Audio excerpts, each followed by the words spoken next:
Wassalatu wassalamu ala Rasulillah Muhammad ibn Abdillah wa ala alihi wa sahbihi wa man wala. Subhanaka la ilma lana illa ma 'allamtana innaka antal alimul hakim.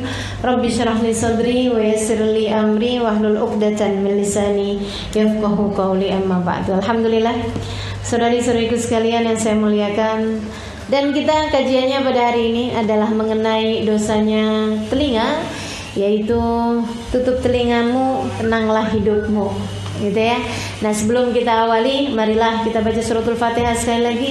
Kita minta keberkahan dari ilmu kita minta kemanfaatan yang Allah Subhanahu wa taala berikan. Semoga saja sebagaimana mudah bagi teman-teman untuk mendengarkannya, dimudahkan pula untuk dapat mengamalkannya.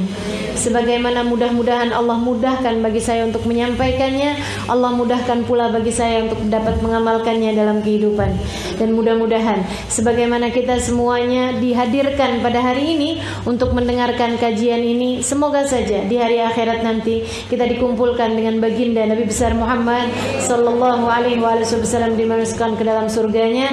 Amin ya rabbal alamin. Al-Fatihah biniyatin nafa' wal intifa' wal mudzakarah wat tadhkir ibtigha' mardatih wa qurbih wa thawabi wa husnil khatimah ma'al lutfi wal afiyah wa salahil aqibah wa ila hadratin Nabi Muhammad sallallahu alaihi wa ala alihi wa sahbihi wasallam. Al-Fatihah. Ar-Rahmanir-Rahim, Maliki yaumiddin. Iyyaka na'budu wa iyyaka nasta'in. Ihdinas siratal mustaqim, siratal ladzina an'amta 'alaihim ghairil maghdubi 'alaihim waladdallin. Amin. Saudariku sekalian yang saya muliakan, Allah Subhanahu wa taala berfirman dalam Al-Qur'an, "Innas sam'a wal basara wal fuada kullu ulaika kana anhu mas'ula." Innas sam'a, sesungguhnya pendengaran, wal basar, dan penglihatan, wal fuad, dan juga perasa, yaitu hati, kullu ulaika kana anhu mas'ula, semua dari perkara-perkara tersebut akan ditanya oleh Allah Subhanahu wa taala, kau pergunakan untuk apa saja waktu hidupmu di dunia. Mata, telinga, hati, lisan, tangan, kaki, semua anggota tubuh kita akan datang waktunya dimintai pertanggungjawaban oleh Allah Subhanahu wa taala. Kalau kita nggak mulai dari sejak sekarang lebih menjaga terhadap anggota tubuh kita, mau mulainya dari kapan?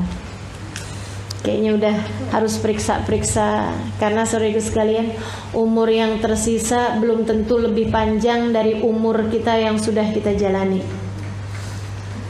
Kalau masih mau bandel-bandel terus-terusan, kapan mau baiknya?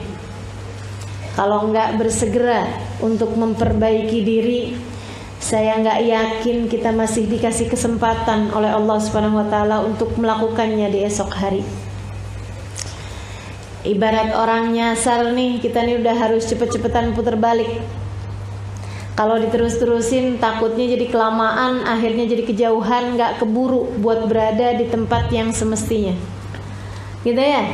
Nanti udah waktunya pulang kepada Allah Subhanahu wa taala masih ngelibet di situ aja, masih sesat aja, masih salah aja, masih bandel aja, masih durhaka aja. Ya Allah, ya Allah. Nanti kalau pas hari anggota tubuh kita dimintai pertanggungjawaban sama Allah, mau jawab apa kita nanti? Maka emang udah harus dipikir-pikirkan. Udah dosa mata kita udah harus hindari benar-benar. Udah kita bahas di pertemuan yang lalu. Sekarang dosa telinga juga. Saudaraku sekalian, kita harus menjaga telinga kita. Kenapa? Yang pertama, karena telinga adalah amanat dari Allah Subhanahu wa taala untuk kita jaga. Hadiah dari Allah. Kita nggak ikut-ikutan bikin gendang telinga. Kita nggak ikut-ikutan bikin daun telinga. Ya, kalau daun pintu sih masih ada yang bikin. Tapi kalau daun telinga ada nggak? Nggak ada nih. Nggak ikut-ikutan bikin kita. Semuanya udah diatur sama Allah Subhanahu wa taala, dan subhanallah, keajaiban semesta Allah Subhanahu wa taala berikan di telinga kita. Teman-teman sekalian, kecil aja bendanya. Bagian mendengarnya tuh yang di dalam tuh kecil aja. Akan tetapi sebegitu kecilnya menangkap semua jenis suara dan kemudian memprosesnya, mengirimkannya ke dalam akal kita, sehingga begitu kita dengar kita faham, gitu ya. Kita dengar kita tahu, oh ini suaranya orang nangis, berarti dia lagi sedih. Oh ini suaranya orang nangis, tapi kelihatannya nangisnya nangis terharu. Oh ini suaranya orang nangis, tapi kelihatannya nangisnya bukan terharu, bukan sedih, nangis kesel. Sama-sama nangisnya, tapi subhanallah telinga kita sebegitu pekanya langsung mengirimkan kepada otak kita, sehingga kita tahu jenis tangisan pun rupanya berbeda-beda. Tawa juga begitu.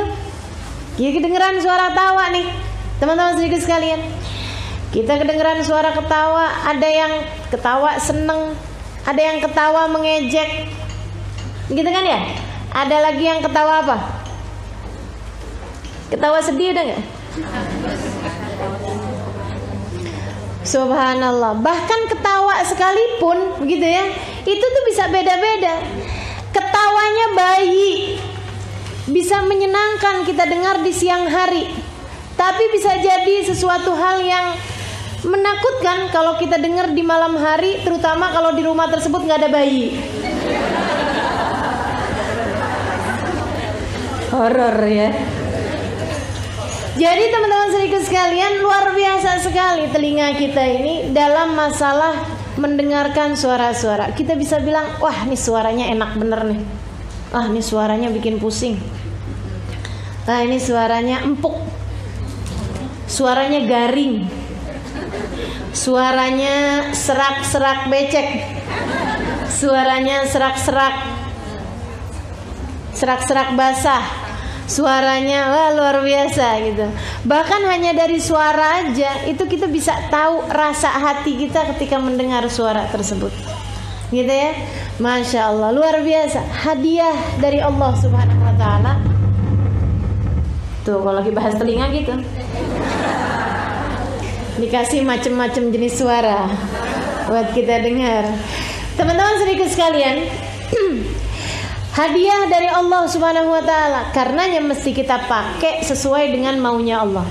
Allah Subhanahu Wa Taala menginginkan dengan telinga kita mendengar apa, mesti kita pakai. Kayak yang kemarin kita contohkan, kalau ada orang tua kita ngasih kita sendal, suami kita ngasih kita sepatu, ceritanya hadiah dari dia. Ini tahun baruan nih, saya kepengen ngasih kamu hadiah. Kita buka sepatu. Bagus bang, sepatunya sini bang, saya pukul bang, abang. Kita buka sepatu kita, pak, pada suami kita. Gimana tuh? Itu sejelek-jeleknya kedurhakaan, gitu kan ya? Nyakitin, dipukul, lebih nyakitin lagi kalau dipukulnya pakai benda yang kita hadiahkan darinya. Saudaraku sekalian yang saya muliakan, nah ini kita kalau kemudian pakai telinga dari Allah Subhanahu Wa Taala, kita pakai buat maksiat kepada Allah Subhanahu Wa Taala, kan nggak pantas bener. Telinganya dari Allah, dipakainya buat maksiat kepada Allah Subhanahu Wa Taala. Kata Allah, lah dari saya kok dipakainya buat bermaksiat dan berdurhaka kepada saya, kata Allah. Ini kalau saya ambil lagi gimana telinganya? Mendadak tuli. Ya Allah, ya Allah. Ibu-ibu sekalian, padahal yang namanya telinga nih ya, kebaikan-kebaikan banyak kan kita dapat dari telinga. Kita hadir majelis kayak gini, saya sering sekali sampaikan kepada panitia, pokoknya makanan kurang gak apa-apa, tempat sempit-sempitan gak apa-apa, yang penting suara harus sampai. Kenapa? Sebab kebaikannya itu didapat dari telinga, kayak gitu ya. Kalau misalnya orang hadir sambil lapar nggak dapat makanan, masih bisa dengar, walaupun kurang konsentrasi, tapi masih tetap bisa dengar gitu. Akan tetapi kalau udah suara mic-nya nggak nyampe, itu udah masalah. Langsung jadi gelisah, lapar berasa, kan gitu ya. Panas berasa, kepengen ngobrol berasa. Langsung jadi iseng gitu, langsung tanya-tanya karena nggak kedengeran. Nah itu. Jadi teman-teman saudaraku sekalian, nih telinga nih sumber segala kebaikan sebenarnya. Kita bisa pakai alat ini untuk mendengarkan segala kebaikan.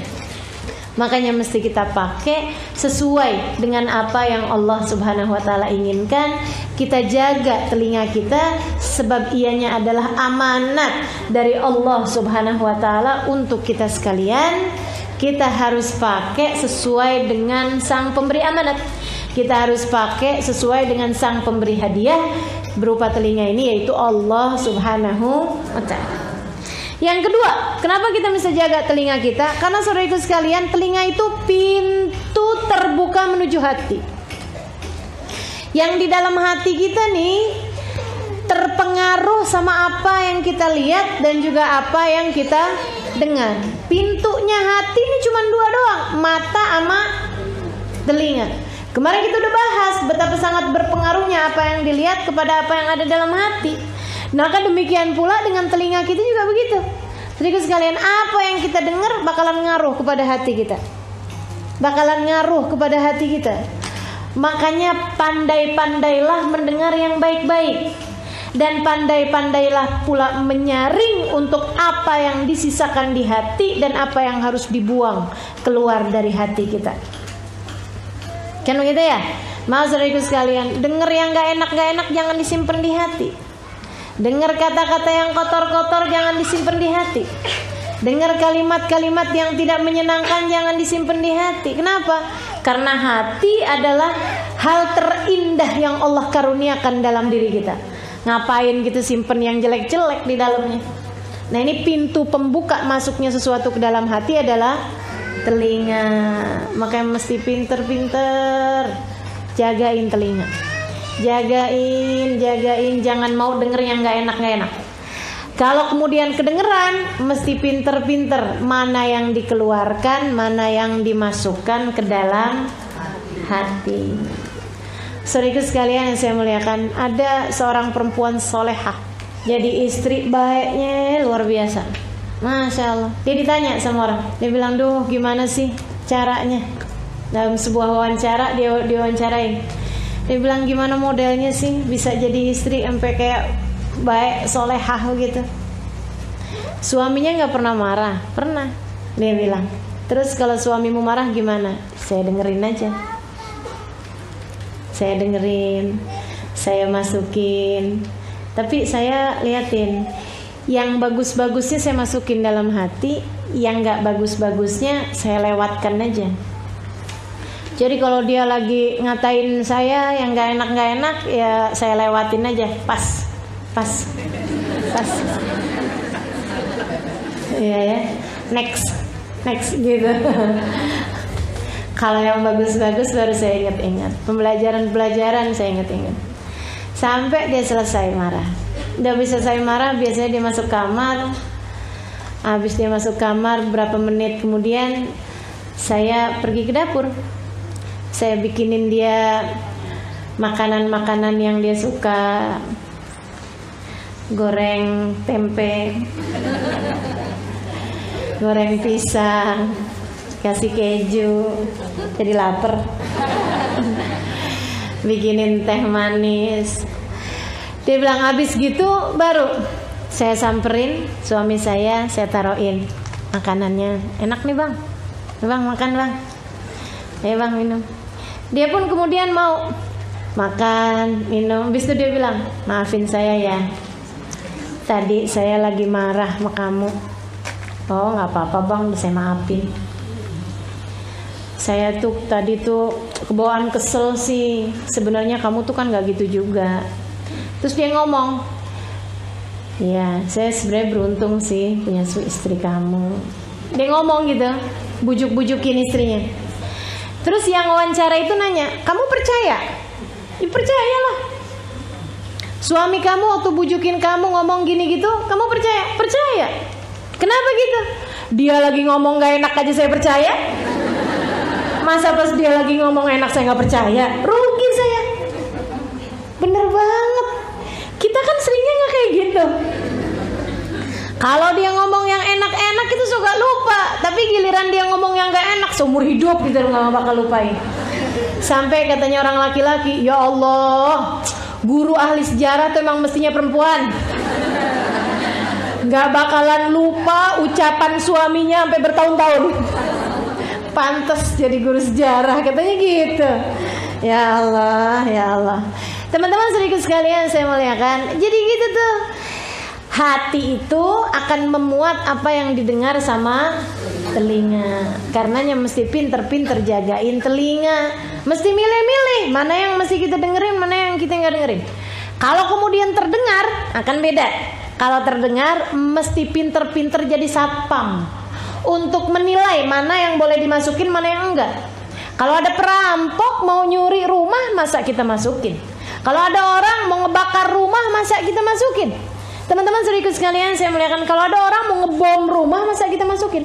Kalau ada orang mau berbuat kerusakan di dalam rumah, masa kita masukin? Maka demikian pula dengan kata-kata yang terdengar, jadilah satpam untuk hatimu, untuk kamu tahu mana yang perlu kamu simpan di dalam hati dan mana yang harus kamu keluarkan. Yang bakal ngerusak hati ngapain dimasukin? Yang bakal ngotorin hati ngapain dimasukin? Yang bakal bikin hati patah, apalagi dibom, hancur hatinya, ngapain dimasukin ke dalam hati? Teman-teman sekalian, selebihnya masukkan segala kebaikan-kebaikan dalam hatimu. Masukkan segala sifat-sifat baik dalam hatimu. Yang kiranya kalau Allah lihat, malaikat lihat hati kita, ya Allah, iman ada, takwa ada, khauf ada, roja ada, sabar ada, syukur ada, tawadu ada, ikhlas ada. Kan senang bener. Pas dikorek-korek, diliatin hasud ada apa enggak? Enggak ada. Pas dilihat ada iri apa enggak? Enggak ada. Pas dilihat ada ujub apa enggak? Enggak ada juga. Sombong ada enggak? Enggak ada juga. Masya Allah. Allah ketika melihat hati kita begitu bersihnya, Allah kemudian berkenan untuk ada di dalamnya, sehingga para kekasih-kekasih Allah SWT adalah orang-orang yang di dalam hatinya terdapat Allah Subhanahu, ditaruhin rahmatnya, ditaruhin karunia-Nya. Sehingga katanya Rumi, Jalaluddin Ar-Rumi, beliau mengatakan, jangan kau kira masjid-masjid adalah bangunan-bangunan yang kau lihat di kampungmu itu, yang di atasnya terdapat bulan sabit dengan bintang. Bukan, dia bilang, masjid yang sesungguhnya adalah hati para kekasih-kekasihnya. Di sanalah Allah berada. Hatinya para kekasih-kekasih Allah, di sanalah Allah berada. Makanya kenapa kita perlu minta doa sama orang-orang soleh? Karena ada Allah dalam hati mereka yang siap mendengar dan mengijabah segenap doa-doa mereka. Gitu. Teman-teman sekalian, hati yang paling penting, makanya mesti jagain. Gimana cara jagainnya? Jaga mata, jaga telinga. Kemudian pinter-pinter nyaring yang mana yang harus dimasukkan dan mana yang harus jauh-jauh kita buang dari dalam hati kita. Insya Allah. Kemudian yang terakhir, kenapa kita perlu menjaga hati kita? Teman-teman sekalian, akan dimintai pertanggungjawaban. Segenap doa-doa, dosa-dosanya bakal ditanyain. Kenapa kamu hari itu mendengarkan ini? Kenapa kamu hari itu mendengarkan itu? Kenapa kamu ketika terdengar azan kamu gak dengerin? Kenapa kamu malahan sibuk mendengarkan keburukan? Itu semuanya akan ditanya sama Allah Subhanahu Wa Taala. Daripada ruwet ntar di saat pertanyaan, mendingan dari sekarang deh kita jagain. Insya Allah. Teman-teman sekalian, pertanggungjawabannya ruwet. Makanya kenapa gitu ya, para kekasih-kasih Allah Subhanahu Wa Taala, mereka lebih suka menutup telinganya jauh-jauh, menutup telinganya rapat-rapat dari segala keburukan-keburukan itu yang akan membuat orang jadi lebih mudah terjaga. Makanya kenapa perempuan-perempuan itu sama Allah Subhanahu Wa Taala disuruh, katanya Allah Subhanahu Wa Taala, waqarna fi buyutikunna, diam dirilah kalian di dalam rumah-rumah kalian. Soalnya kenapa? Kalau pergi arisan kedengaran macam-macam, kan gitu ya. Kalau kita pergi reunian, ya Allah, mana mata ketemu mantan. Telinga kemudian dengar kabar kalau dia sekarang sudah menduda. Waduh, bahaya ini ya. Jadi susah jagain diri, jadi susah jagain hati. Kalau kita biarkan mata melihat yang dia suka, telinga mendengar apa yang dia mau. Teman-teman saudaraku sekalian, karena emang paling penting udah deh, jaga-jaga. Jangan dengar yang nggak perlu didengar, jangan dengar yang nggak perlu didengar, jangan lihat yang nggak perlu dilihat, jangan cari tahu yang nggak perlu kita tahu. Kayaknya kabar semuanya harus didengar, harus update. Iya, itu update apa kepo? Alasannya pakai bawa hadis, man lam yahtam bi amril muslimin falaysa minhum. Siapa yang nggak tahu keadaan kondisinya umat Islam, dia tidak termasuk di antara mereka. Ini pakai hadis buat kepentingan yang nggak benar. Teman-teman saudariku sekalian yang saya muliakan, keadaan orang di sekeliling kamu harus tahu. Tetangga sebelah nih anak yatim udah makan apa belum, itu yang harus kamu perhatikan, bukan yang kamu pikirkan keadaan dunia semuanya harus kamu tahu. Katanya Habib Umar bin Hafid, ya Allah, orang-orang zaman sekarang sibuknya sama urusan dunia, merasa rugi, merasa bodoh, merasa nggak ngerti kalau sampai nggak tahu urusan politik di negerinya atau di negeri-negeri orang. Tapi urusan Tuhannya manusia nggak ada yang suka pada peduli. Urusan apa pesan-pesan Allah kepadamu nggak cari tahu. Urusan agama nyuruh kita buat apa nggak peduli. Ya Allah, sedihnya. Setiap berapa menit sekali buka kabar. Sekarang kan di tangan. Buka Twitter, buka Facebook, buka TV, buka berita. Kan begitu ya? Update semuanya. Tapi Quran sampai pada berdebu, nggak pernah dibaca. Kalaupun dibaca, sama sekali nggak punya rasa penasaran terhadap apa isinya. Ini kan sedih nih. Sedih bener ya. Ya Allah, teman-teman sekalian, mudah-mudahan Allah jaga seluruh anggota tubuh kita. Amin ya Rabbal Alamin. Pertanggungjawabannya bukan ringan di mata Allah, karenanya mesti kita jaga benar-benar telinga kita agar mendengar sesuatu yang baik, insya yang di dalam hati terpengaruh sama apa yang didengar. Makanya Bu, pernah ada satu cerita, ada orang di kampung bikin lomba naik apa tuh namanya, panjat pinang. Kabarnya sekarang haram hukumnya ya. MUI mengeluarkan fatwa hukumnya haram panjat pinang. Karena katanya MUI yang benar bukan dipanjat baru dipinang, tapi dipinang baru dipanjat. Oke lah. Receh ya saya ya. Teman-teman sekalian, saya udah serius-serius katanya, dikirain beneran gitu ya. Teman-teman sekalian, di satu tempat ada orang bikin acara panjat pinang. Wah, tinggi bener dibikinnya, 50 meter sampai tinggi lah pokoknya gitu kan. Teman-teman sekalian, oh nggak ada yang berhasil, padahal di atas tuh dikasih hadiah pergi umroh misal. Semuanya nih pada nggak berhasil. Saudara sekalian, di saat mereka lagi udah pada mau nyampe nih, udah kurang berapa ini lagi, ada orang yang di bawahnya tuh ngomongnya kayak begini, nggak bakalan sampai gitu. Di iniin, dikomporin, kayak nggak bakalan berhasil gitu. Akhirnya nggak ada yang berhasil. Ada seseorang yang kemudian ketika dibilang bakalan sampai, kamu nggak bakalan sampai, dia naik terus aja sampai nyampe ke ujung, dia yang dapat hadiah. Wah, girang dia. Begitu turun, orang-orang heran gitu. Kenapa kok kamu tuh padahal udah digitu-gituin sama orang-orang tapi tetap aja gitu?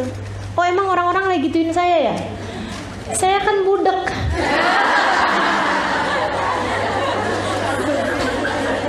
Dia bilang, saya kirain orang lagi sorak-sorakin saya, lagi ngasih semangat. Ternyata tuh lagi.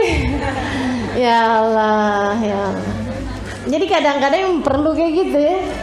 Perlu kita sumpel telinga kita tuh biar nggak kedengeran apa-apa yang bikin hati akhirnya jadi keruh, jadi terpengaruh, jadi nggak semangat buat ngapa-ngapain.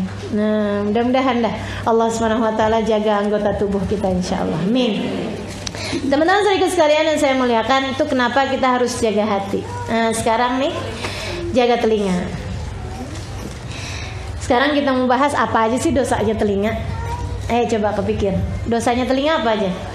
Yang pertama, dosanya telinga mendengarkan gosip. Dengerin gosip. Innal mustami'a hadal mughtabin, katanya Nabi Muhammad alaihissalam. Sesungguhnya orang yang mendengarkan, yarhamukillah, mendengarkan gosip, mendengarkan ghibah, mendengarkan aib-aib orang yang disampaikan, ahadul mughtabin, salah satu dari dua orang yang berghibah. Salah satu dari dua orang yang berghibah. Karena orang tuh nggak bisa ghibahin orang sendirian. Nggak bisa depan kaca gitu. Gue sebel banget sama laki gue. Itu namanya bukan ghibah, teman-teman saya sekalian. Namanya nggak jelas itu apa ya, namanya stres kayaknya ya. Jadi saudara sekalian, yang namanya ghibah itu harus ada pendengar selain daripada yang berbicara. Nah ini maka yang mendengarkan itu juga sama dengan orang yang berghibah tadi ini, membicarakan aib orang tadi ini, gitu. Makanya hati-hati gitu kan. Saya nggak ikut-ikutan kok ngomongin orang, ya, tapi kamu dengerin. Mendengarkan berbeda dengan terdengar. Nah kalau terdengar nih, kita lagi lewat kedengeran. Itu mesti kayak gimana? Kalau kayak begitu modelnya, faida marru billahwi marru kirama. Kata Allah SWT, kamu kalau mendengar lewat, kemudian kamu mendengarkan ada orang-orang yang sedang melakukan perkara yang lagu, perkara yang gak perlu, perkara yang gak ada pentingnya, perkara yang sama sekali tidak mendekatkanmu kepada Allah, tidak memberi apa-apa kepentingan dari urusan dunia ataupun urusan akhirat, marru kirama, lewatlah dalam keadaan mulia. Nggak usah ikut-ikutan cari tahu apaan-apaan. Ulang boleh gak ulang? Nah, gitu ya. Ya Allah, nggak usah. Emang tuh nambahin. Ya Allah, ya Allah. Hati-hati teman-teman saya sekalian. Itu bisa ikutan ahadul mughtabin, salah satu dari dua orang yang berghibah. Dan ghibah tuh urusannya bukan perkara yang kecil. Allah sampaikan di dalam Al-Qur'an, gitu ya, fala yaghtab ba'dukum ba'dha ayuhibbu ahadukum an ya'kula lahma akhihi maitan fakarihtum. Sama katanya Allah, orang berghibah itu kayak orang yang makan bangkai daging saudaranya sendiri.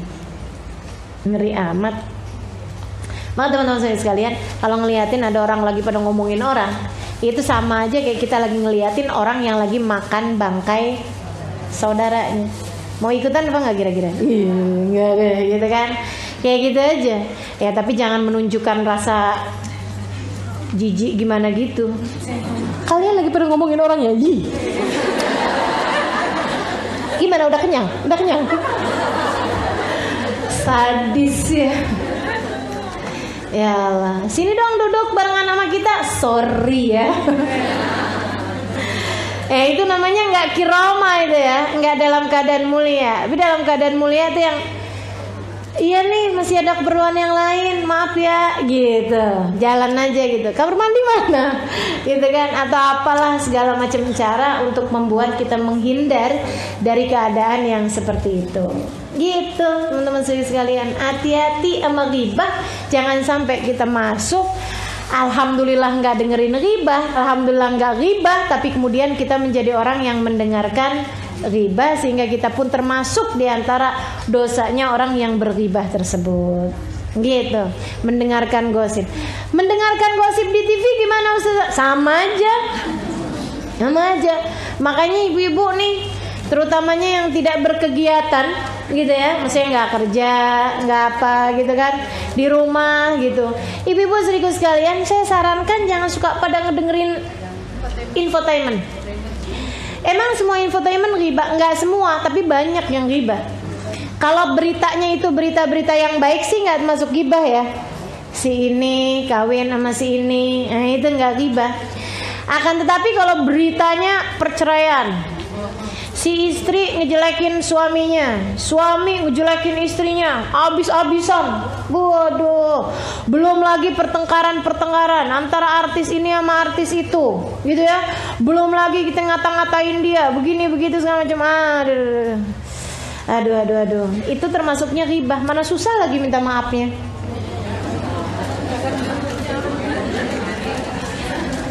Kalau berita-berita yang kayak pejabat korupsi gitu-gitu kita dengerin ghibah apa enggak? Sebenarnya sih ghibah bukan ya teman-teman, sebab la ghibata li fasikin, tidak termasuk ghibah terhadap orang fasik yang sudah kefasikannya jelas. Kalau udah terbukti dia memang korupsi, kemudian kita liatin sekedar pembelajaran, sekedar tahu, silakan aja. Kan begitu ya? Akan tetapi kalau sudah menjurus kepada hal-hal yang berbau ghibah, dah udah deh saudaraku sekalian, aib orang ada, tapi kita kan juga belum tentu nggak punya aib. Malahan bukan kayak begitu, aib kita nggak kalah banyaknya. Yang disebutin orang dari kita, yang disebutin orang lain tentang orang lain, itu aibnya tidaklah lebih sedikit daripada aib yang kita punya. Makanya daripada kayak begitu, mendingan lana a'maluna walakum rahimallahum ra'an, kata Nabi Muhammad, didoain. Saudaraku sekalian, nih ya, bayangin kalau Nabi Muhammad masih hidup sekarang, pengen ketemu apa enggak? Banget ya. Kalau ketemu mau ngapain?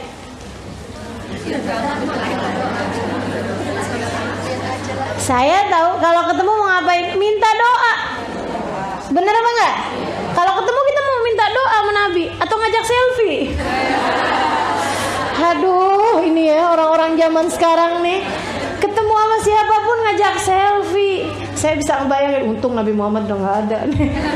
Nabi Muhammad ada nih, ya Allah. Rasul sebentar, cek. Nggak asik banget kita caranya memperlakukan ulama-ulama kita ya. La ilaha illallah. Teman-teman sekalian, kalau Nabi Muhammad ada, pastilah kita akan minta doa sama beliau.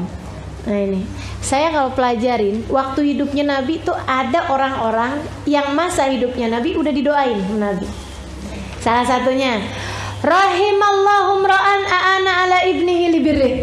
Kata Nabi Muhammad, semoga Allah kasih rahmat terhadap orang tua yang memudahkan anaknya berbakti padanya. Nggak suka ngasih perintah-perintah yang berat-berat, anaknya jadi gampang bakti. Itu udah didoain rahmat Nabi Muhammad alaihissalam. Salah satunya lagi didoain rahmat nih yang berkaitan dengan kajian kita hari ini. Katanya Nabi Muhammad alaihissalam, rahimallahum ra'an ishtaghala bi uyubi nafsi an uyubi ghairi. Semoga Allah kasih rahmat. Ini disayangin bener sama Nabi. Ya Allah, rahmatilah ya Allah. Umat saya yang modelnya kayak begini nih. Yang kayak gimana Rasulullah? Ishtaghala bi uyubi nafsi an uyubi ghairi. Sibuk memperbaiki aib dirinya sendiri sampai enggak tahu aib-aibnya orang lain. Dia enggak cukup mendengarkan, dia enggak cukup cari tahu tentang aib-aibnya orang lain karena merasa aib dirinya masih begitu banyak. Karena aib dirinya lah yang paling penting untuk dia dengarkan, untuk dia cari tahu, dan dia berusaha untuk memperbaikinya. Maka saudara sekalian saya muliakan, hati-hati sama ghibah, hati-hati sama mendengarkan orang berghibah. Mudah-mudahan Allah jaga kita semua. Amin. Ya Rabbal Alamin. Ada seorang perempuan solehah, terjaga benar-benar. Bapaknya soleh, salah satu dari wali min auliyaillah. Satu hari si anak perempuannya bilang, "Mbak, izin dong Mbak, mau ngapain?" "Mau hadir kondangan, ketemu sama teman-teman, ngeliat-liatin orang di kampung. Kok kayak saya nggak pernah hadir gitu." Kata abahnya, "Duh nak, nggak aman. Nanti kamu tuh akan mendengarkan orang ghibah, akan ngomongin orang akhirnya." "Oh enggak Pak, nggak ada. Insya Allah. Abah tahu kan, saya juga emang orang berusaha buat hati-hati. Coba aja gitu, coba." Kata abahnya, "Coba nak, kamu nggak pengen ngomong apa-apa?" "Enggak, saya mau rapi, jagain mulut." "Coba kamu minum air, kamu taruh air dalam mulut kamu, ayah mau doa." kalau sampai ada yang enggak baik yang kamu dengar, termasuk dalam urusan dosa, ketika keluar nanti, ketika pulang nanti airnya udah jadi darah, udah jadi najis. Ya, bismillah. Dia masukin air ke dalam mulutnya sedikit. Jadi dia pergi nih, hadir ke undangan. Teman-teman sekalian, aman, dijagain hatinya, bener-bener nggak ngomong nggak apa. Namanya ada mulut, ada air di mulutnya, nggak bisa ngomong juga. Kalau ngomong kan airnya keluar. Jadi dia aman, jalan aja gitu, liatin, hatinya terjaga. Setiap lihat orang, lihat, ingetin kebaikannya, ini itu segala macam, nggak dengerin orang ngomong nggak enak. Pulang-pulang, coba kamu buka ini, jadi darah. Kok bisa ya Bah ya? Kata si anaknya. Kok bisa nih? Asli Bah, saya nggak dengerin apa-apa. Dan saya selalu berpikir yang baik-baik juga. Kenapa kok bisa kayak begini? Coba kamu inget-ingetin lagi. Ada nggak perkara buruk yang kamu pikirkan tentang orang lain karena mendengar orang ngomong? Ingat. Iya sih Bah, ada juga ternyata. Apaan itu? Saya ada ngelihat orang masuk ke dalam rumah tersebut, masuk ke dalam acara tersebut, yang satu pendek, yang satu tinggi. Yang pendek bajunya kepanjangan. Yang tinggi bajunya kependekan. Jadi orang-orang pada ngomong, bajunya kebalik. Mestinya kan yang mana pakai baju yang mana ya? Gitu. Saya begitu ngelihatnya, iya gitu. Segitu doang, teman-teman saya sekalian. Ya Allah, ya Allah. Itu kalau orangnya denger kira-kira seneng apa sedih? Sedih, itu aja tuh. Udah termasuk diantara dosanya telinga. Gimana dengan kita nih? Kalau keluar udah nggak aman aja. Jangankan keluar, di dalam rumah pun nggak aman. Ya Allah, emang mesti benar-benar minta sama Allah buat dijagain telinga kita. Mesti pinter-pinter jaganya. Ya, jadi itu. Yang pertama dosanya telinga adalah mendengarkan gosip. Kemudian dosanya yang kedua. Nah, nih, saudara sekalian, mendengarkan musik-musik atau lagu-lagu yang mendatangkan kepada fitnah. Nggak semua lagu, nggak semua musik nggak boleh didengerin atau nggak bagus didengerin. Nggak apa-apa. Tadi tuh ada musiknya, ya kan ya? Tapi semuanya adalah sholawat, semuanya adalah suatu hal yang mendekatkan kita insya Allah kepada Nabi besar Muhammad alaihissalam, mendekatkan kita kepada surga. Terus yang model kayak gimana? Tuh yang orang-orang pada dengerin tuh lagu-lagu yang artinya mengarah kepada fitnah, mengarah kepada khana, mengarah kepada perzinaan. Saudara sekalian, saya muliakan, ngelihat judulnya aja sudah serem. Cinta Satu Malam. Sudah modelnya kayak gimana tuh? Belum denger saya tuh lagunya. Kayak gimana tuh lagunya? Sedih bener kan, baru ngelihat judulnya udah sedih bener. Itu hal-hal yang mendekatkan orang kepada perzinaan. Kekasih gelapku. Itu maksudnya apa tuh? Maksudnya pacaran sama lampu lagi mati. Kekasih gelap sama listrik mati. Teman-teman sedikit sekalian. Jadi semua hal-hal yang orang ketika dengernya tuh mendekatkannya kepada perzinahan, itu tidak diperkenankan untuk kita dengar. Yang kalau setiap kita dengar jadi melayang-layang pikiran, jadi keingetan sama yang ibu-ibu nih, keingetan zaman-zaman muda. Yang adik-adik jadi keingetan sama si Fulan bin Fulan, gitu ya. Waduh, itu dia tuh nggak baik tuh. Itu yumbitun nifaq, katanya Nabi Muhammad alaihissalam. Lagu-lagu yang mengarah kepada perzinahan seperti itu menumbuhkan kemunafikan di dalam hati, seperti mana musim penghujan menumbuhkan jamur. Cepet. Sementara lagu-lagu yang mendekatkan kepada pujian kepada Allah, pujian kepada Rasulullah, gitu ya, itu menumbuhkan keimanan seperti musim penghujan menumbuhkan pohon. Cepet apa lama? Lama, tapi kuat. Saudara sekalian, makanya mesti sering-sering dengerin yang baik-baik, karena itu pohon imanmu lagi disiramin, gitu. Nyiramin kebaikan-kebaikan itu ya. Tapi kalau kita mendengarkan lagu-lagu yang kayak begituan, akhirnya kemudian kemunafikan bisa tumbuh di dalam hati kita. Naudzubillah min dzalik. Karenanya saya tuh kayak lebih setuju, lebih suka gitu ya, orang sekalian dengerin lagu-lagu yang dia nggak ngerti sekalian artinya, karena pakai bahasa Inggris, bahasa Prancis, bahasa apa gitu. Mendingan daripada mendengarkan lagu-lagu nih anak-anak kita nih, daripada mendengarkan lagu-lagu berbahasa Indonesia yang dia paham tapi artinya nggak benar, gitu. Lebih bagus lagi mendengarkan lagu yang berbahasa Indonesia yang artinya bagus, kan gitu ya.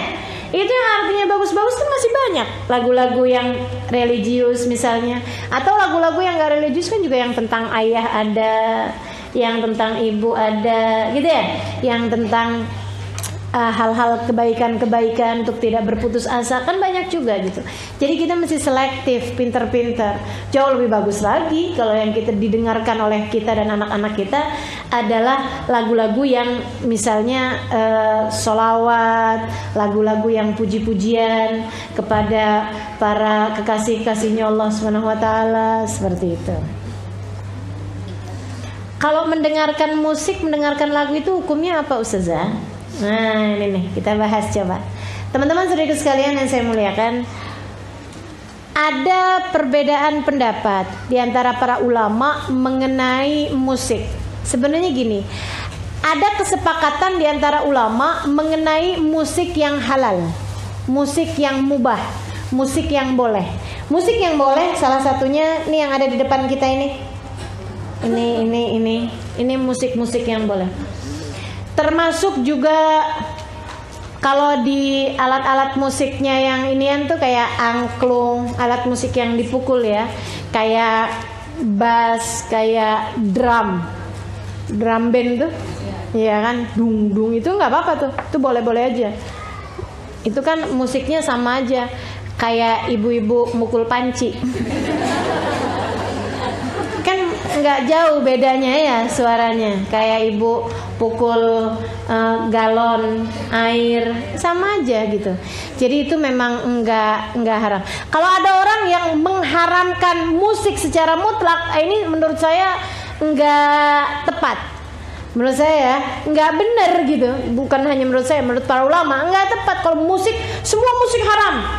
Karena ibu-ibu saudaraku sekalian, alam semesta ini enggak jauh-jauh dari musik. Menurutmu suara rintik hujan bukan musik? Musik. Menurutmu suara air terjun yang mengenai batu-batuan bukan musik? Musik. Menurutmu suara ngaduk ketika goreng bukan musik? Musik, teman-teman saya sekalian. Kalau bicara mengenai musik, kan gitu ya? Musik itu semuanya. Suara sendok sama ini digini-giniin kan juga jadi musik. Suaranya tukang bakso lewat depan rumah, ya Allah. Makanya katanya ada orang-orang gini, musik paling merdu suara beduk adzan maghrib pada waktu puasa. Merdu bener. Maka saudaraku sekalian, alam semesta nih nggak sepi-sepi dari musik. Bahkan suara anak kita nangis juga pakai irama, iya nggak?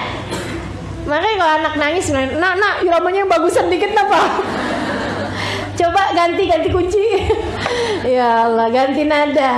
Maka teman-teman sekalian, alam semesta ini nggak sepi dari irama. Semuanya pakai irama. Orang ngomong pun pakai irama kok. Makanya katanya Nabi Muhammad alaihi salatu wassalam, zayyinu aswatakum zayyinul Quran bi aswatikum. Hias-hiasilah Al-Quran dengan suara kalian. Lagu-laguin Al-Quran. Ghannul Quran, katanya Nabi Muhammad alaihi salatu wassalam. Lagu-laguin, iramain Al-Quran. Disuruh Allah SWT. Irama musik itu selalu ada dalam kehidupan kita, nggak mungkin enggak. Makanya secara naluri anak-anak tuh baru lahir aja udah demen sama musik, udah demen sama lagu, udah demen sama irama. Cuman masalahnya gitu ya, ada pada beberapa alat musik yang diharamkan. Makanya saya sampaikan nih, ada beberapa alat musik ittifaq ulama dengan kehalalannya, seperti yang tadi saya sebutkan. Ada juga sebagian ulama yang mengharamkan beberapa alat musik, gitar, kemudian lagi biola, kemudian lagi piano. Nah itu diharamkan oleh sebahagian ulama. Sebagian yang lain, dan ini yang saya lebih cenderung kepada jawaban ini, teman-teman saya sekalian, karena jawaban ini yang diambil oleh para guru-guru kami, guru-guru saya, gitu ya. Mereka mengatakan bahwa musik itu seperti gelas. Musik seperti gelas. Saudariku sekalian yang saya muliakan, musik seperti pisau, musik seperti semua alat-alat lainnya. Makanya namanya alat musik. Bukan musiknya, tapi alat musik. Alat musik itu sama aja dengan gelas yang merupakan alat minum. Sama halnya dengan piring yang merupakan alat makan. Sama halnya dengan pisau yang merupakan alat dapur. Teman-teman saudaraku sekalian yang saya muliakan, tergantung dipakainya buat apa. Kalau yang dituangkan kopi halal, kalau yang dituangkan bir jadi haram. Kan begitu tuh. Sama-sama gelasnya gitu. Sama halnya dengan gitar, piano. Kita bicara yang haram ya, bukan yang halal. Kalau yang halal tadi sudah saya sampaikan, itu halal, mau dipakai apa aja juga halal gitu kan. Terus kalau kemudian yang dipakai yang di alat-alat musik yang haram ini tadi gitu kan, yang sebagian mengatakannya haram, itu menurut mereka ada para ulama yang mengatakan bahwa tergantung dipakainya buat apa gitu. Kalau dipakainya untuk mengiringi lagu-lagu yang baik secara liriknya gitu ya, apalagi jika itu adalah pujian kepada Nabi Muhammad, misalnya Mahir Zain, kan nyanyi ada alat musiknya, misalnya Abdus Salam Al-Maghribi, Hamadah dan lain sebagainya. Para munsyid itu juga banyak yang pakai alat musik kayak piano, gitu kan ya. Di kita juga ada beberapa penyanyi-penyanyi religi yang artinya bagus-bagus gitu, yang bisa mengingatkan orang, menyadarkan orang. Nah ini teman-teman saudaraku sekalian, kalau kemudian dipakainya si gelas tadi ini kayak begitu, ya hukumnya malah justru jadi bagus kalau itu bawa keindahan sehingga orang lebih mau mendengarkan, orang lebih senang bersolawat, kan gitu ya, nggak apa-apa. Tapi begitu diisinya khamr, itu tadi, kalau lagu-lagu itu kemudian dipakai untuk mengiringi musik-musik tersebut dipakai untuk mengiringi lagu-lagu yang gak benar, lagu yang mendekatkan kepada fitnah, lagu yang mendekatkan kepada perzinahan, maka itu hukumnya adalah haram. Sama halnya dengan gelas tadi diisi khamr gitu ya, diisi minuman keras. Bukan haram gelasnya, bukan, tapi yang haram adalah isinya. Sama halnya dengan musik tersebut, bukan haram musiknya teman-teman sekalian, akan tapi yang haram adalah liriknya, syairnya, apa yang disampaikan di dalam lagu-lagu tersebut. Nah gitu ya. Baik teman-teman saudaraku sekalian saya muliakan, itu hukum tentang musik, itu hukum tentang lagu gitu ya. Kemudian yang diharamkan juga, kita mesti pinter-pinter jagain dosanya telinga. Yang pertama tadi mendengarkan ghibah, yang kedua mendengarkan musik-musik atau lagu-lagu yang mengarah kepada perzinahan, kepada syahwat, kepada fitnah. Kemudian yang ketiganya mendengarkan sesuatu yang mendekatkan kepada perzinahan walaupun bukan musik. Dan ini mulai nih, ada banyak modelnya zaman-zaman sekarang. Makanya mesti dihati-hatiin, terutama buat ibu-ibu nih yang pada punya anak-anak remaja, mesti dijauh-jauhkan dari hal-hal yang berbau-bau pornografi. Itu bisa merusak otak. Kabarnya kerusakan yang ditimbulkan lebih besar daripada kerusakannya otak disebabkan karena narkoba. Gitu. Kayak phone sex yang begitu-begitu loh. Maksudnya kayak dengerin suaranya. Kalau buat laki-laki itu saya nggak paham ya. Tapi kalau buat perempuan mah kayak yang nggak terlalu ngaruh gitu. Buat laki-laki biasanya, gitu kan. Ada kayak gitu-gitulah, mendengarkan suara perempuan yang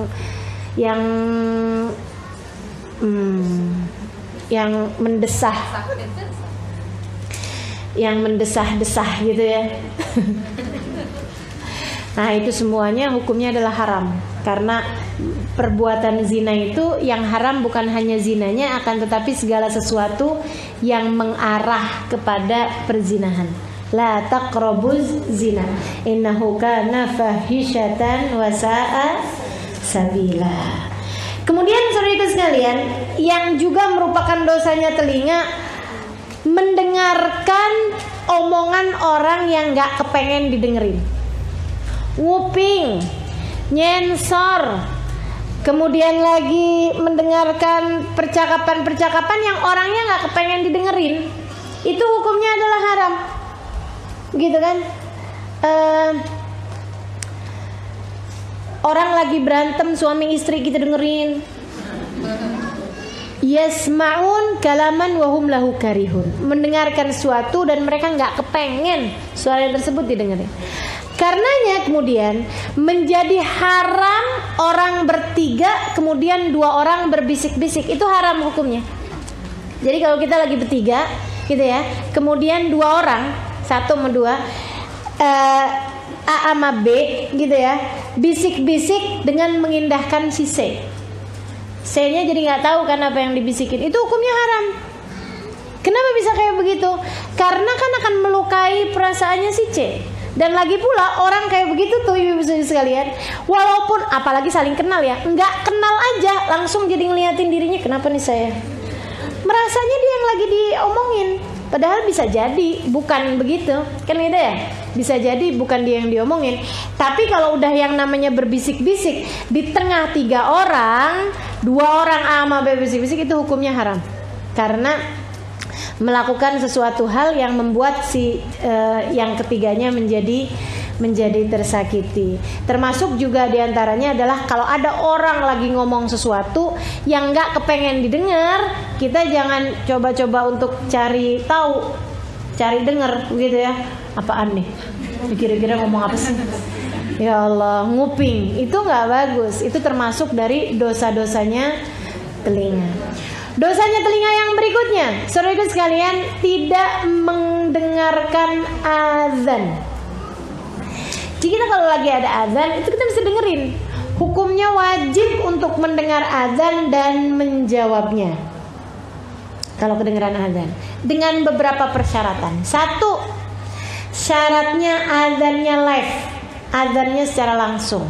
Jadi kalau azannya itu suaranya di handphone, itu kan memang udah tersimpan, bukan live kan. Nah itu nggak wajib dijawab, nggak wajib didengerin, gitu ya. Apalagi kalau dia pasang di handphonenya itu suara azan sebagai ringtone. Tiap denger, bukannya diangkat teleponnya malah didengerin azannya. Kelakuannya. Allahu Akbar, Allahu Akbar. Marhaban bil qailatan. Tiap denger azan bukannya dijawab teleponnya, malahan dijawab azannya karena suara panggilannya azan.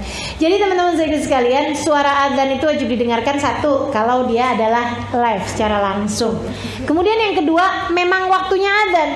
Walaupun suaranya live secara langsung memang ada orang azannya, nggak wajib didengarkan. Kalau kemudian engkau lagi dengerin lomba azan, gitu ya.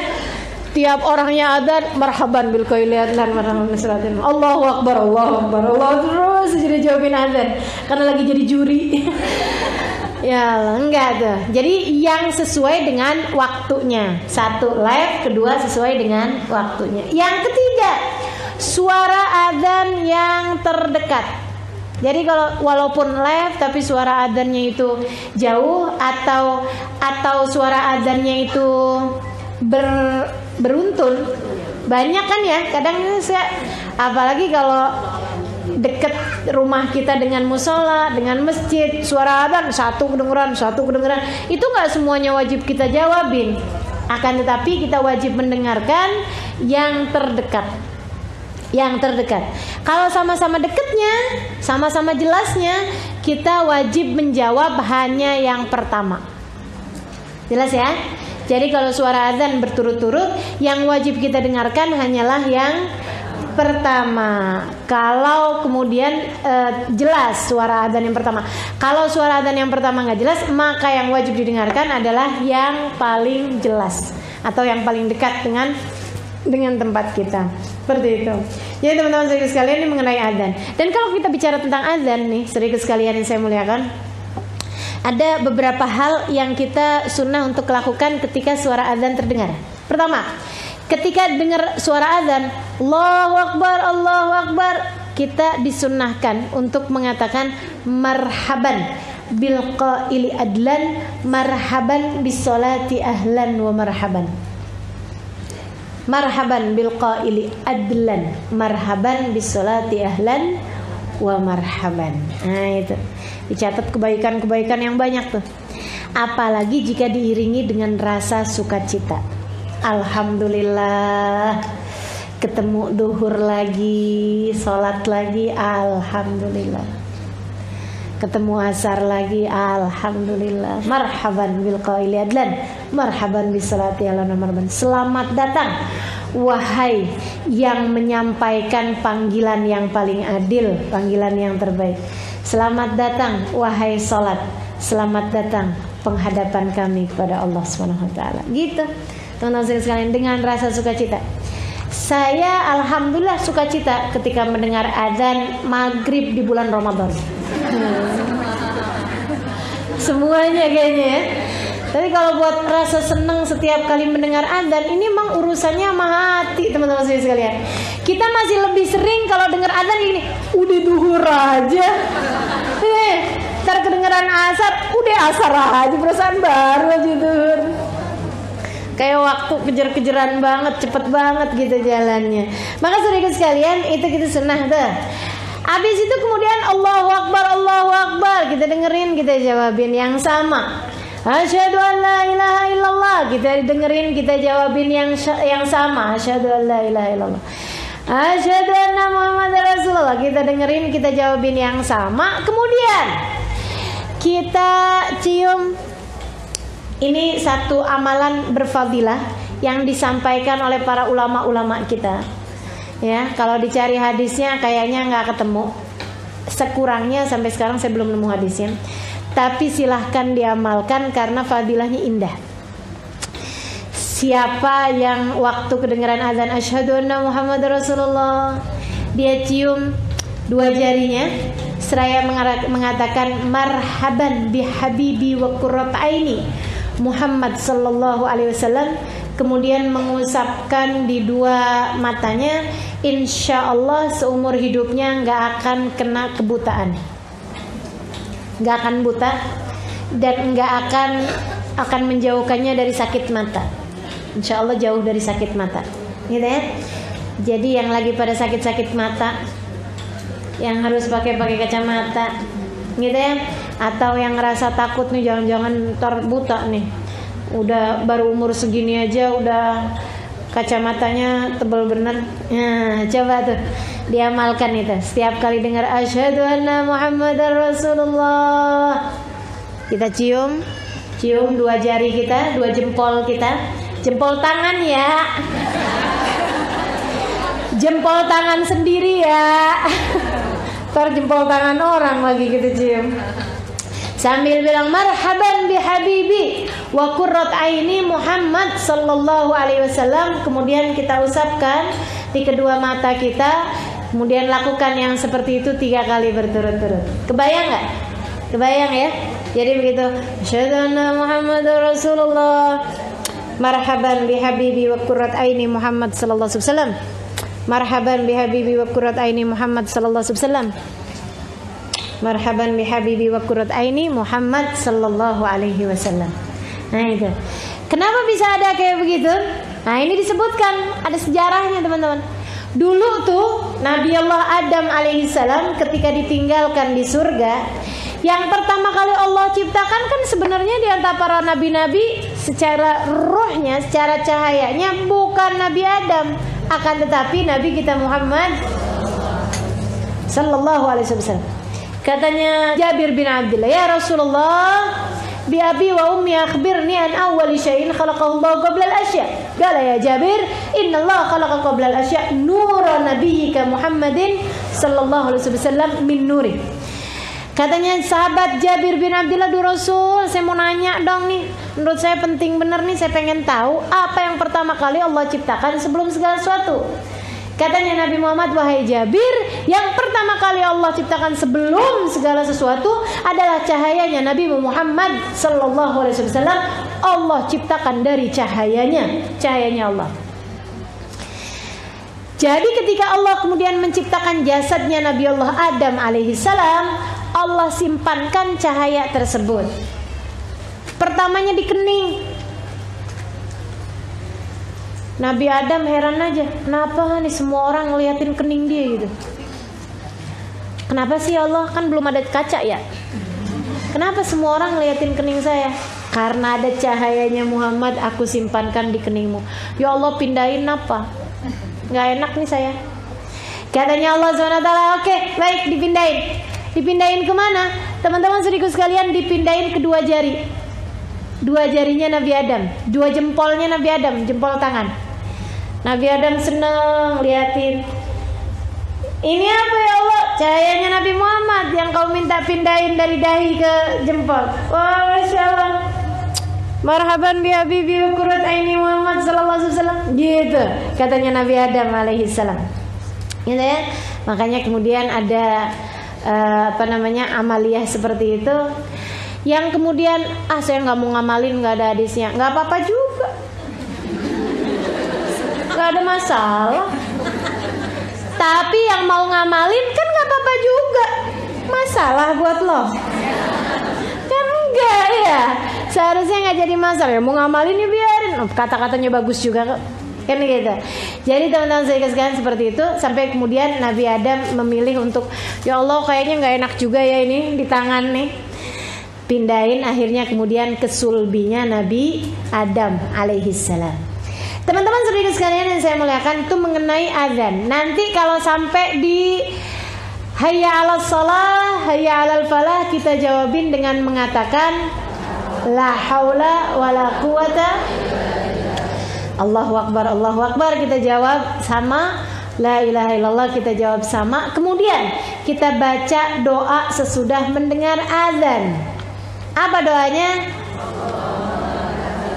Allahumma rabba hadhihi da'wati tammah was salatil qa'imah ati sayyidina Muhammadanil wasilata wal fadilah wasyaraf wad darajatal aliyata rafi'a ba'atul maqamal mahmud alladhi wa'attah innaka la tukhliful mi'ad ya arhamar rahimin. Baca yang seperti itu diawali dengan alhamdulillah, diawali dengan hamdalah. Jadi begitu la ilaha illallah, nggak pakai Muhammadur Rasulullah, nggak pakai. Kita kan kebiasaan kalau dengar udah la ilaha illallah kayaknya langsung Muhammad Rasulullah. Ini salah satu tempat yang kita nggak sunnah untuk menjawab dengan Muhammad Rasulullah. Jadi begitu la ilaha illallah udah kelar, alhamdulillahirabbil alamin. Allahumma shalli wa sallim ala sayyidina Muhammad wa ala ali sayyidina Muhammad. Allahumma rabb hadhihi ad-da'wati tammah was salatil qa'imah ati sayyidina Muhammadin wasilatul fadilah wa syarafat darajatul aliyah rafi'atul maqamal mahmud alladhi wa'attah innaka la tukhliful mi'ad ya arhamar rahimin. Kata Nabi Muhammad, siapa yang setiap kali dengar adzan dia jawab begitu, wajabat lahu syafaati, wajib baginya mendapatkan syafaatku. Amin ya rabbal. Baik teman-teman saudaraku sekalian yang saya muliakan, itu semuanya adalah dosa-dosanya telinga, ya, dosa-dosanya telinga. Nah kalau amaliyah pahalanya telinga apaan? Kita nih bisa telinga kita jadi telinga yang penuh dengan kebaikan gimana? Satu, gak ada yang lebih bagus daripada mendengarkan firman-Nya Allah. apalagi jika sambil tadabbur terhadap makna-maknanya Al-Quran. Makanya memang mesti sering-sering dengerin ayat Al-Quran dibacakan, baik oleh orang lain ataupun oleh diri sendiri. Artinya kita mesti sering-sering dengerin Quran. Makanya kalau baca Quran tuh, daripada baca dalam hati, mendingan disuarakan.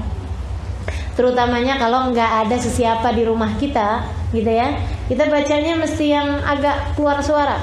Atau kalau kita sedang bersama dengan orang-orang yang kita cintai juga silakan bersuara, yang sekiranya tidak membuat mereka merasa terganggu. Ini bahaya teman-teman saudara sekalian. Setiap baca Quran kencengnya luar biasa. Orang tuh kalau ada yang baca Quran harus didengerin, itu masalahnya.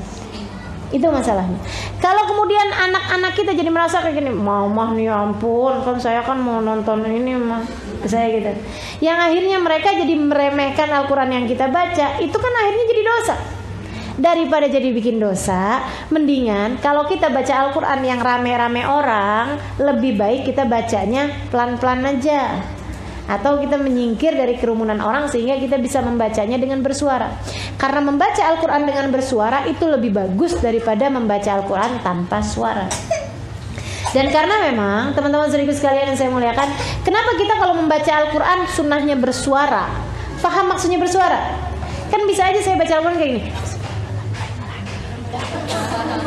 gitu, boleh aja gitu ya. Atau boleh juga Bismillahirrahmanirrahim, Alhamdulillahirrabbilalamin, Ar-Rahmanirrahim.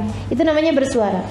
Nah itu sunnah walaupun kita sendirian, apalagi ketika bersama dengan orang-orang yang kita sayangi. Sunnah untuk membaca Al-Quran tuh keluar suaranya, agar kitanya sendiri mendengar suara Al-Quran yang kita baca, sehingga telinga kita mengerjakan ketaatan kepada Allah Subhanahu wa taala berupa mendengarkan Al-Qur'an.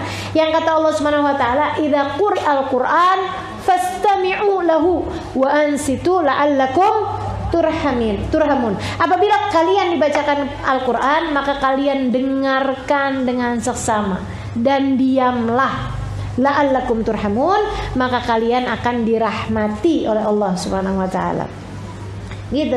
Jadi dengerin Al-Quran, baik ketika sedang dibacakan oleh orang lain ataupun sedang dibacakan oleh diri sendiri. Itu adalah merupakan salah satu dari amalan-amalan yang paling bagus dilakukan oleh telinga kita. Yang lain, dengerin kayak yang teman-teman sedang kerjain. Ya, dengerin mudzakarah, dengerin peringatan-peringatan, dengerin nasihat-nasihat agama, dengerin pelajaran-pelajaran ketika sedang disampaikan. Itu semuanya merupakan makanan-makanan buat hati kita. Itu tuh kayak lagi makan nih teman-teman, kayak gini nih. Sekarang nih lagi dengerin ya. Yang saya ditinggal tidur lain lagi. Yang ngedengerin nih teman-teman sekalian, nih kayak lagi makan nih, lagi makan. Nih kayaknya sekarang udah mulai kelihatan kenyang nih. Gitu ya. Jadi saudara sekalian, itu makanan yang kayak beginian nih, ini cukup buat beberapa hari. Begitu katanya Abu Dzar Al-Ghifari alaihi ridwanallah. Tergantung dari mutunya, tergantung dari kualitasnya. Satu pembicaraan itu akan menjadi makanan buat hati-hati kita. Abu Dzar mengatakan, bahkan dengan bersumpah, katanya beliau, sungguh demi Allah, ala tara al-jasad idza muni'a min ta'amihi thalathata ayyam yamut wa mithluhu al-qalb idza muni'a min ta'amihi thalathata ayyam yamut. Tidakkah kalian lihat, bukankah badan apabila terhalang dari makanannya 3 hari dia akan mati? Demikian pula dengan hati, kalau 3 hari enggak dengar-dengar kebaikan apapun dia akan mati. 3 hari katanya Abu Dzar. Katanya ulama yang lain mengatakan 1 minggu. Makanya laki-laki wajib dengerin khutbah Jumat sekurangnya seminggu sekali untuk menjadi makanan buat hati mereka. Kita gimana? Kita ngaji. Alhamdulillah perempuan di Jakarta nggak terima seminggu sekali, tiap hari jalan majelis. Alhamdulillah, gitu ya. Yang nggak di Jakarta gimana? Alhamdulillah juga sekarang bisa mendengarkan dari berbagai macam media. Ini kajian kita hari ini juga didengarkan oleh teman-teman. Nah itu juga mudah-mudahan bisa menjadi makanan buat hati-hati para pendengarnya. Walaupun sih mereka secara pahala banyakan yang duduk di sini, tenang aja. Karena yang duduk di sini nggak mungkin mendengarkan kajian saya sambil nyetrika. Yang di Facebook nih sambil nyetrika, sambil masak, pahalanya beda ya. Maka teman-teman sekalian, mendengarkan mudzakarah itu luar biasa banget. Bahkan ada para ulama-ulama yang ketika menyampaikan sesuatu, makanannya nih yang disampaikan nih cukup buat seumur hidup. Luar biasa benar. Ada seorang ulama ditanya, ketika ditanya dia bilang Sayyidina Hatim al-Asam masalah ini ya. Ketika ditanya, oh kau ini menjadi orang luar biasa kayak begini, gimana ceritanya Hatim? Emang dari kecil udah Masya Allah atau gimana nih?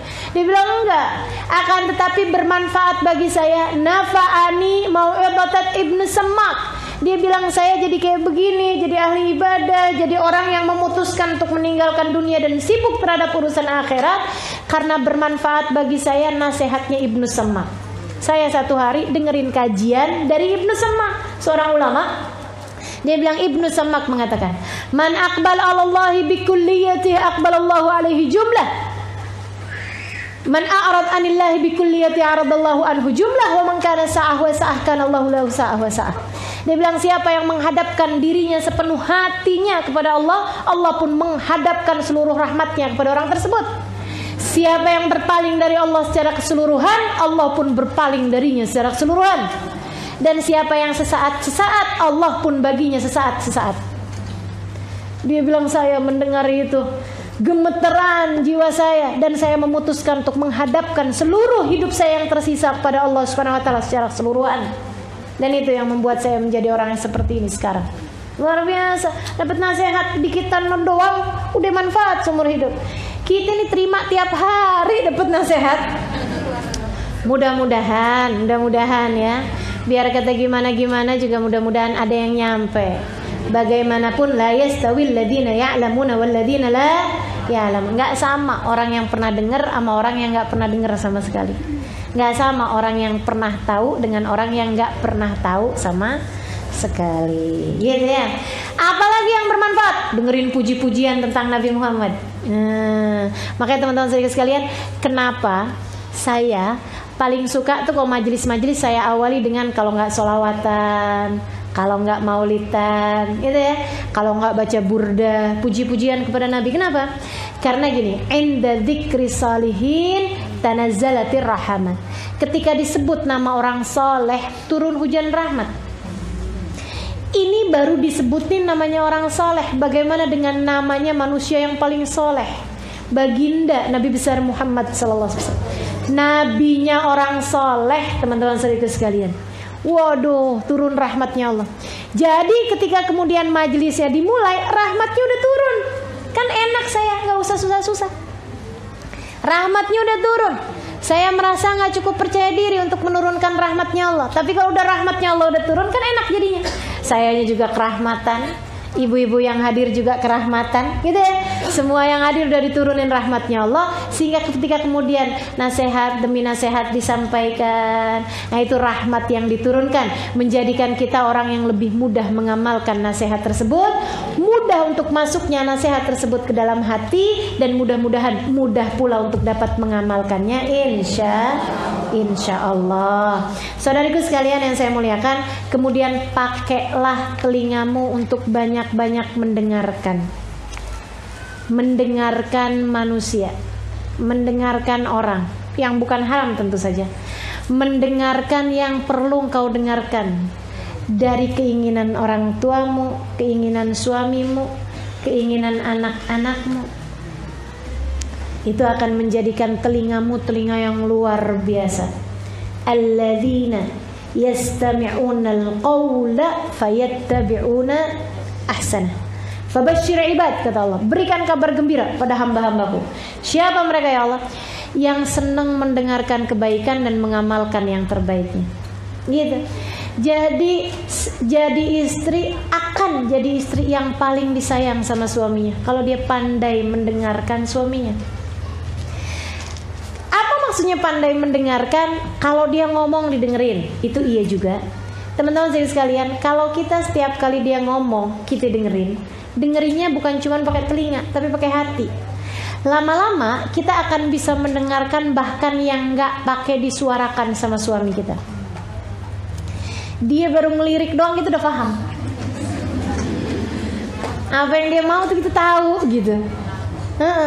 Suami saya gitu, kalau ada tamu dia ngelirik saya sudah tahu. Oh, maksudnya sediain air. Gitu kan. Maka teman-teman saya sekalian, demikian pula dengan seorang ibu akan menjadi seorang ibu yang paling disayang sama anak-anaknya kalau dia pandai mendengarkan anak-anaknya.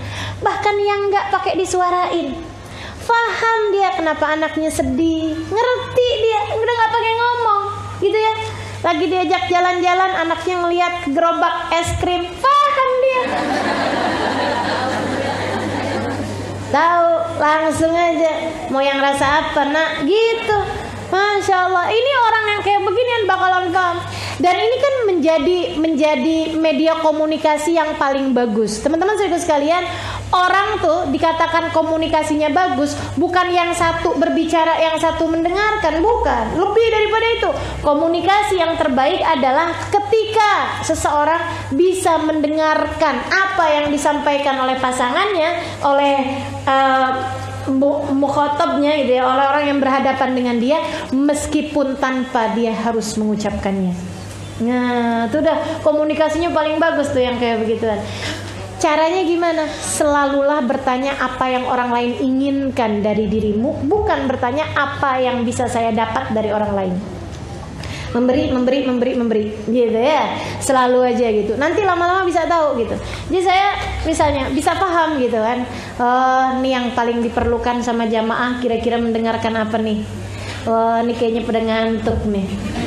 Oh, kayaknya udah kepikiran sama mendung karena keingetan jemuran nih. Ada yang lagi mikir gimana cara pulangnya nih gitu. Mudah-mudahan udah bisa berhenti sebelum hujan turun nih. Gitu. Paham? Kenapa bisa begitu? Karena terbiasa mendengarkan, karena terbiasa bertanya pada diri sendiri apa yang orang lain inginkan untuk saya lakukan. Gitu ya. Dah, insya Allah mudah-mudahan. Bahkan, saudara sekalian, yang telinganya dijaga dari yang haram, yang selalu mendengarkan kebaikan-kebaikan, jadi telinga yang sudah disensor sama Allah Subhanahu wa taala. Telinganya Sayyidina Umar bin Khattab, telinganya para kekasih-kasih Allah Subhanahu wa taala. Saudariku sekalian yang saya muliakan, Sayyidina Umar, ada orang ceritanya beliau lagi jadi Amirul Mukminin, Umar bin Khattab. Ada orang mau ngadu, ada rakyat mau ngadu sama Sayyidina Umar. Ngadu, dikasih izin buat ngomong. Ngomong dia, berapa menit gitu ya, 10-15 menit, abis itu keluar. Dia bilang, ih, Umar bin Khattab ya, keren bener. Kenapa emang? Saya jujur terhadap semua ucapan saya sama Sayyidina Umar bin Khattab, kecuali ucapan yang saya baru mau ngomong, dia kemudian bilang, yang ini gak usah kamu omongin. Dia tahu kapan saya mau bohong. Telinganya udah luar biasa, dikaruniai oleh Allah Subhanahu wa taala telinga yang mampu membedakan mana yang benar, mana yang enggak benar. Aduh, telinga yang dikaruniai hidayah oleh Allah Subhanahu wa taala berjalan atau mendengarkan dengan cahayanya Allah. Semoga Allah Subhanahu wa taala mengaruniakan kepada kita jenis telinga yang seperti itu insyaallah. Amin ya rabbal alamin. Rabbana zalamna anfusana wa illam taghfir lana wa tarhamna lanakunanna minal khasirin. Rabbana atina fid dunya hasanah wa fil akhirati hasanah wa qina adzabannar. Da'awahum subhanakallahumma wa tahiyyatuhum fiha salam. Akhiru da'wana anil hamdulillahi rabbil